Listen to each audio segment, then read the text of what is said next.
అనాది నుంచి కూడా రాయలసీమ ప్రాంతానికి తీవ్ర అన్యాయం జరుగుతుందని వైసీపీ కడప జిల్లా అధ్యక్షులు రవీంద్రనాథ్ రెడ్డి ఆరోపించారు. శ్రీభాగో ఉడంబడిక ప్రకారం కూడా హైకోర్టు రాయలసీమలో ఏర్పాటు చేయాల్సిన అవసరం చేయలేకపోయిందని అన్నారు. ఇక అందరూ కూడా విస్మరించిన వైఎస్ఆర్ జగన్ హయాంలోనే మేలు జరిగిందని, హెచ్ఆర్సీ, వక్స్ ట్రిబ్యునల్, అదేవిధంగా హైకోర్టు కర్నూలులో పెట్టారని అన్నారు. అన్ని ప్రాంతాల అభివృద్ధిని చెందాలని జగన్ 3 రాజధానుల పేరుతో కర్నూలు న్యాయ రాజధానిగా ప్రకటించారని అన్నారు. కానీ గతంలో హైదరాబాద్ మాత్రమే అభివృద్ధి చేయడం వల్ల అన్ని ప్రాంతాలు నష్టపోయాయని, అలా జరగకూడదని జగన్ ఆలోచించారని తెలిపారు. కానీ ప్రస్తుత చంద్రబాబు హయాంలో రాయలసీమకు తీరని అన్యాయం జరుగుతున్నా ఏ ఒక్కరూ మాట్లాడడం లేదని అన్నారు.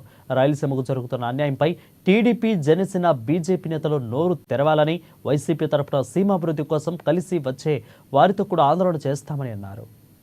అన్ని ఉద్యమాల్లోనూ రాయలసీమను అభివృద్ధి చేయాలి. హైకోర్టును, ఎందుకంటే బార్ కౌన్సిల్ వాళ్ళు, లాయర్స్ ఉద్యమాలు చేసేటప్పుడు దాదాపు 100 పైన రోజులే ఉద్యమం చేసినారనుకుంటా, రిలే నిరాహార దీక్షలు అన్నీ. సో దాంట్లో అందరూ పాల్గొని మద్దతు కూడా ఇవ్వడం జరిగింది. వైఎస్ఆర్ కాంగ్రెస్ పార్టీ ఇవ్వడం జరిగింది, అట్లాగే అందరూ కూడా ఇవ్వడం జరిగింది.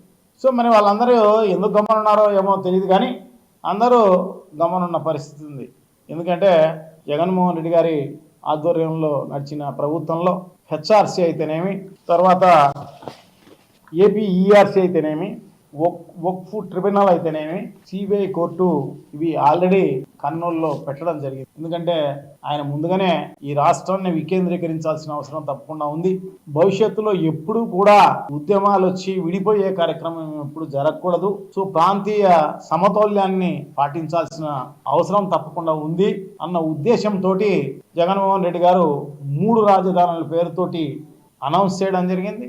దాని ప్రకారం ఇంప్లిమెంట్ చేసే దిశలో కర్నూలులో హైకోర్టును పెట్టే కార్యక్రమంలో భాగంగానే అక్కడ ఇవన్నీ కూడా హెచ్ఆర్సీ అయితేనేమి, ఏపీ ఈఆర్సీ అయితేనేమి, ట్రిబ్యునల్ అయితేనేమి, సిబిఐ కోర్టు అయితేనేమి, ఇవన్నీ కూడా అక్కడ ఎస్టాబ్లిష్ చేసే కార్యక్రమం